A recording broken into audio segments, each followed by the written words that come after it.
All right, it has been forever since I made a video, but hey, the games that are coming out that I wanted to play, it's time to start YouTube contenting. When you unlock the Arc City, make sure you note this: slice of cake and your sweet chocolate. Second thing you would also need to do, policies. Make sure you're on top of your policies, because you use policies to do your research. And if you research this one down here, you get more policies. Pay attention. Make sure that you're talking to your characters to get their affinity up, because this is going to go back into why we were talking about the no shop. Remember when we were talking about you want that affinity stuff? Mine is my Ray. You want to make sure you have one character that you're focusing on to get them to affinity level 5, because if you do not, let's come back over here. Let's actually go to the activity. You're going to be gated at activity 4 because you need one character to be at affinity level 5, and the only way to get the affinity leveling gifts is through the no shops in the policy. Yeah, make sure you notate that, because guess what? You're gonna be stuck. So make sure that you're focusing specifically on one character. Otherwise, you're kind of gonna be annoyed here. This is actually the biggest and most sought after and most asked question, even like among the freaking streamers, which is actually kind of funny. Okay, let's just say levels 10 to 20. Once you do get that first promotion, then you can get them to level 20, which I believe that's at level 10. Go ahead and get all your characters to level 20. But here is the thing with the promo, right?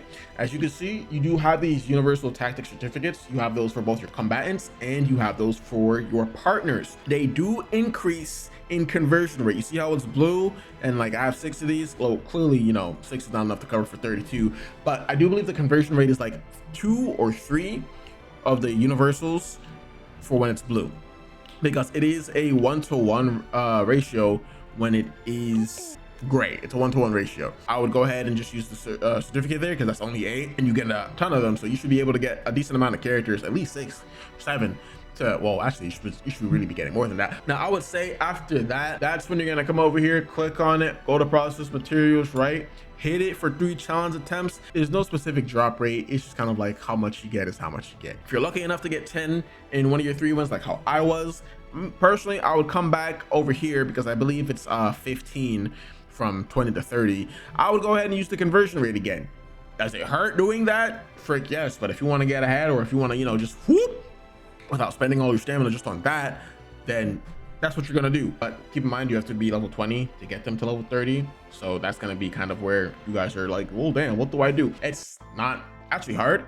One thing you gotta make sure though to do is to do the event of Flickering Dream. Make sure you're doing her trauma code, because that's just EXP, EXP, EXP. All of these are EXP state. All of these are EXP. So that's like free. Aside from that, you got to make sure you're staying on top of your battles, and make sure that you're staying on top of your hard mode battle, which that's going to easily get you guys to level 20. You shouldn't even have any trouble getting to 20, as long as you're making sure you're quite literally just doing like all of your stuff. Next, once you get your characters from level 20 to 30, this is when you start getting a little bit tricky, because you should be nearing the 25. And once you're nearing 25, you're gonna unlock memory fragments. Memory fragments are gear.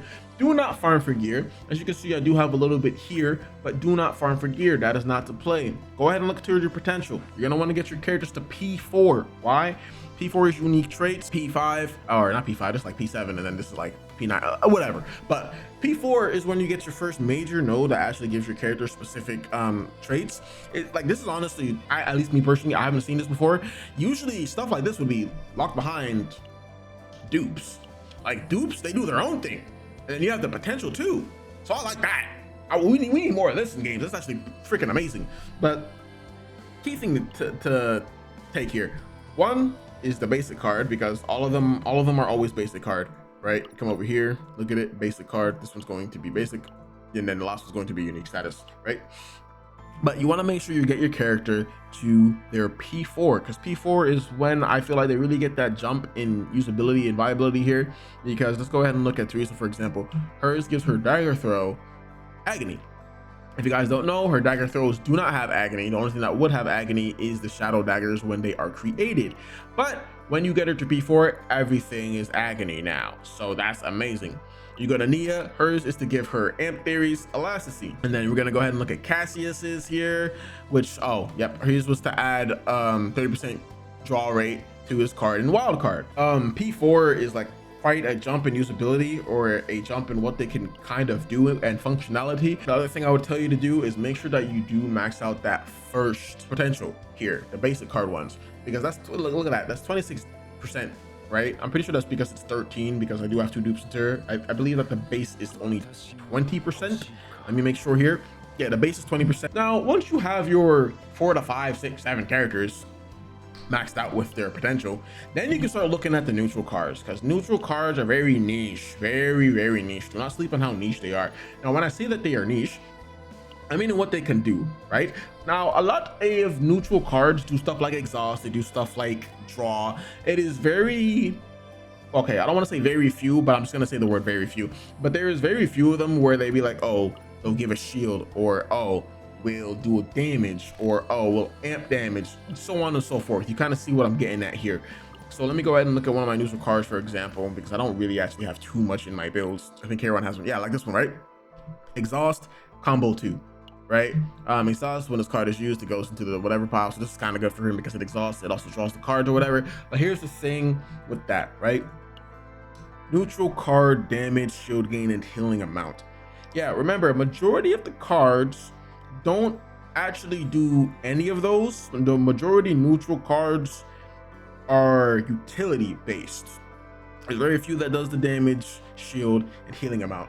So I would say leave that node at 1 of 10 until you really start doing runs where you're picking specific cards or specific neutral cards. That's when I can say you can start looking to upgrade the neutral potential to 10. But realistically, you shouldn't even touch this outside of getting it just to unlock the P4. And P2 should just be maxed. P2 should be maxed, P4 should be unlocked, and then P5 should also be maxed here. Honestly, that's how you would want to play that. And realistically, that should kind of cover everything in terms of like min-maxing and not wasting your stamina, because your characters will be decently strong for where you're at, right? But then as far as like living survivability and doing your chaoses, that's just going to come down to what your team builds are. And I'm not going to go over team builds. This is just going over how to make sure you're efficiently using your stamina and how to not feel like you're wasting it, because I know I felt like I was wasting it until I decided to lock in here myself. And I was like, okay, I think I kind of found like the best way to do it here. Don't quote me on when I say the best way. That's what I found to work for me. It's been consistent.